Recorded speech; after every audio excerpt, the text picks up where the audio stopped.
Κάτσε να σου πω μια ιστορία που νομίζω θα σε βάλει σε σκέψεις. Μια ιστορία που την έχω ακούσει με διάφορες παραλλαγές δεκάδες φορές και κάθε φορά μου κάνει την ίδια εντύπωση, γιατί δείχνει ξεκάθαρα κάτι που οι περισσότεροι δεν θέλουν να παραδεχτούν. Φαντάσου 3 ζευγάρια, όλα γύρω στα 60, όλα με περίπου τα ίδια λεφτά στην άκρη. Σπίτι ξεπληρωμένο, παιδιά μεγάλα, καμιά εκατοστή χιλιάδες ευρώ αποταμιεύσεις, μια ζωή δουλειάς πίσω τους. Πάνε στον ίδιο σύμβουλο, στο ίδιο γραφείο, την ίδια εβδομάδα και τους λέει σε όλους το κλασικό. Περιμένετε, μην βγείτε νωρίς στη σύνταξη. Όσο πιο αργά την πάρετε, τόσο μεγαλύτερη θα είναι. Είναι μαθηματικά. Δεν συζητιέται. Τους δείχνει και ένα γραφηματάκι με κάτι μπλε γραμμές που ανεβαίνουν για να φανεί πιο επιστημονικό. Το πρώτο ζευγάρι λέει «Εντάξει, λογικό ακούγεται» και περιμένει.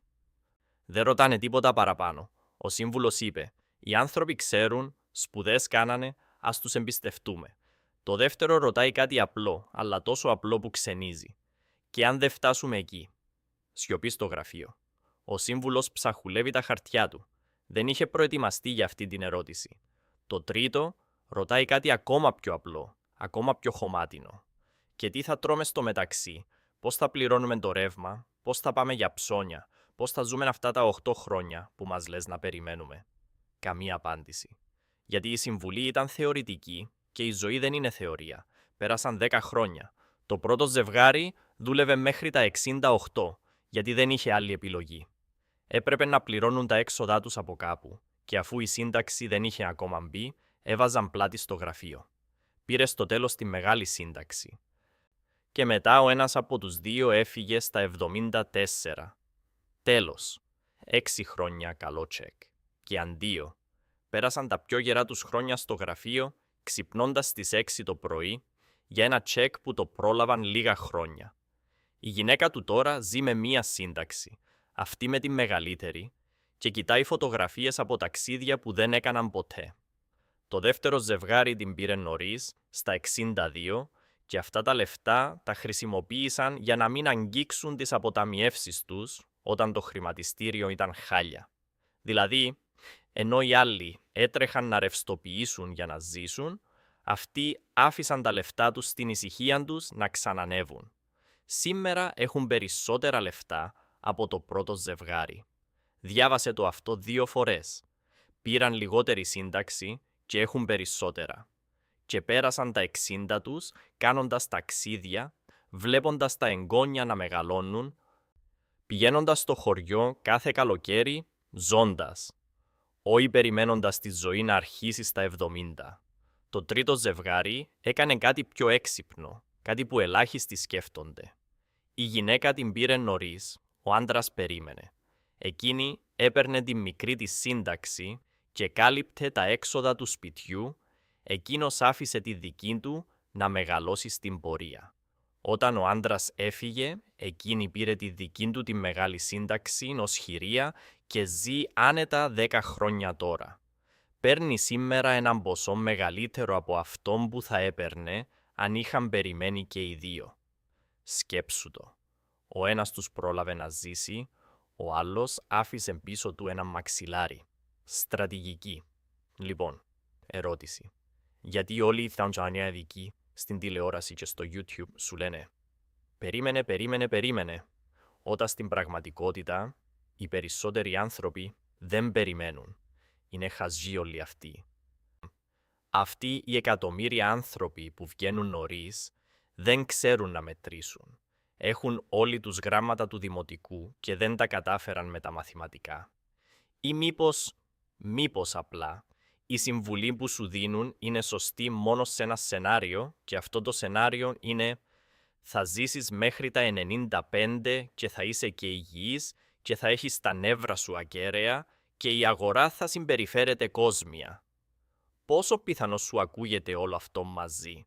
Θα σου πω την αλήθεια και θέλω να την ακούσεις σαν να σου τη λέει φίλος, όχι σύμβουλος. Η σύνταξη δεν είναι λεφτά που σε περιμένουν σε έναν λογαριασμό.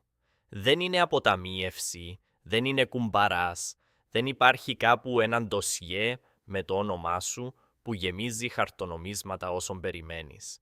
Είναι ασφάλεια.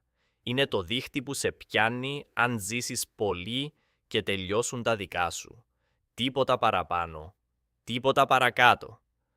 Από τη στιγμή που το βλέπεις έτσι, όλα αλλάζουν. Σταματάς να ρωτάς πώς θα μαζέψω το πιο μεγάλο ποσό από το κράτος και αρχίζεις να ρωτάς πότε χρειάζομαι αυτή την ασφάλεια να ενεργοποιηθεί. Σκέψου το έτσι. Πληρώνεις ασφάλεια στο σπίτι σου χρόνια. Δίνεις τα λεφτά σου κάθε χρόνο χωρίς να συζητάς. Δεν παίρνει φωτιά. Πας μετά στην ασφαλιστική και λες «Δώστε μου τα πίσω, τα πλήρωσα τσάμπα». Όχι. Δεν δουλεύει έτσι το πράγμα και κανείς δεν περιμένει να δουλέψει έτσι. Η αξία ήταν ότι ήσουν καλυμμένος. Ότι αν γινόταν το κακό, είχες κάπου να ακουμπήσεις. Αυτή από την ηρεμία αξίζει τα λεφτά της. Το ίδιο είναι και η σύνταξη. Δεν είναι ποιος θα μαζέψει τα περισσότερα λεφτά συνολικά. Είναι ποιος θα έχει εισόδημα όταν το χρειαστεί. Και όταν το χρειαστεί, μπορεί να σημαίνει στα 62 γιατί έχασες τη δουλειά σου και δεν βρίσκεις τίποτα. Μπορεί να σημαίνει στα 70 γιατί τα γόνατά σου δεν σε αφήνουν πια. Μπορεί να σημαίνει στα 85 γιατί έζησες περισσότερο από όσο περίμενες. Είναι διαφορετική κάθε φορά. Και τώρα έρχεται το ωραίο. Όλοι αυτοί που σου λένε «περίμενε γιατί τα μαθηματικά λένε», σου λένε ψέματα. Όχι κατά λάθος, καλοπροαίρετα ίσως, αλλά λάθος είναι λάθος. Σου τα λένε με βάση μια υπόθεση που είναι παντελώς λάθος. Υποθέτουν ότι 1 ευρώ που θα πάρεις στα 80 σου αξίζει το ίδιο με 1 ευρώ που θα πάρεις σήμερα. Δεν αξίζει. Σε καμία περίπτωση. Και δεν μιλάω για πληθωρισμό μόνο, που είναι ένα κομμάτι. Μιλάω για κάτι πιο βαθύ. Μιλάω για το τι μπορείς να αγοράσεις με αυτόν το ευρώ. Όχι σε προϊόντα, σε ζωή. 63 χρονών, με εκείνα τα λεφτά, πας ένα μήνα Κρήτη με τη γυναίκα σου, ανεβαίνεις στα Λευκαόρη, κάθεσαι σε ταβέρνα μέχρι τις 2 το βράδυ. Τρως, πίνεις, ζεις, κολυμπάς σε νερά που έχουν να σε δουν δεκαετίες. Βλέπεις ηλιοβασίλεμα και κλαις λίγο που πέρασε ο χρόνος, αλλά είσαι εδώ ακόμα, 87 χρονών. Με τα ίδια λεφτά πληρώνεις την κοπέλα που σου φέρνει το φαγητό στο σπίτι, γιατί δεν μπορείς να σταθείς στα πόδια σου. Και ένα ταξί για να σε πάει στο γιατρό. Δεν είναι το ίδιο. Δεν θα είναι ποτέ το ίδιο. Δεν με νοιάζει τι λέει το Excel. Το ταξίδι που δεν έκανες στα 60 σου δεν αναπληρώνεται με μεγαλύτερη σύνταξη στα 80. Ο χρόνος με τα εγγόνια όταν είναι μικρά, τρέχουν, σε αγκαλιάζουν, σου λένε «Παππού πάμε να παίξουμε» και εσύ σαν άντρας ή σαν γυναίκα ακόμα γερός να μπορείς να τα κυνηγήσεις στην παραλία, αυτό δεν επιστρέφει. Είναι ένα συγκεκριμένο παράθυρο και κλείνει. Αν το χάσεις, το έχασες. Δεν μετράει αν στα 88 έχεις 200 ευρώ παραπάνω το μήνα. Και κάτι ακόμα που κανένας δεν λέει και είναι από τα πιο σημαντικά. Όταν περιμένεις να πάρεις τη σύνταξη, στο μεταξύ τι κάνεις? Από τον ουρανό θα σου πέσουν τα λεφτά για ενοίκιο, για ΔΕΗ, για σούπερ μάρκετ, για φάρμακα, για το αυτοκίνητο που χάλασε. Όχι. Τα παίρνεις από τις αποταμιεύσεις σου. Από τα λεφτά που μάζευες μια ζωή. Και αν έρθει μια κακή χρονιά στο χρηματιστήριο, και θα έρθει κάποια στιγμή, γιατί έτσι λειτουργούν οι αγορές, ξεκινάς να πουλάς μετοχές κάτω, να ρευστοποιείς αμοιβαία στο 0, να καίγεσαι.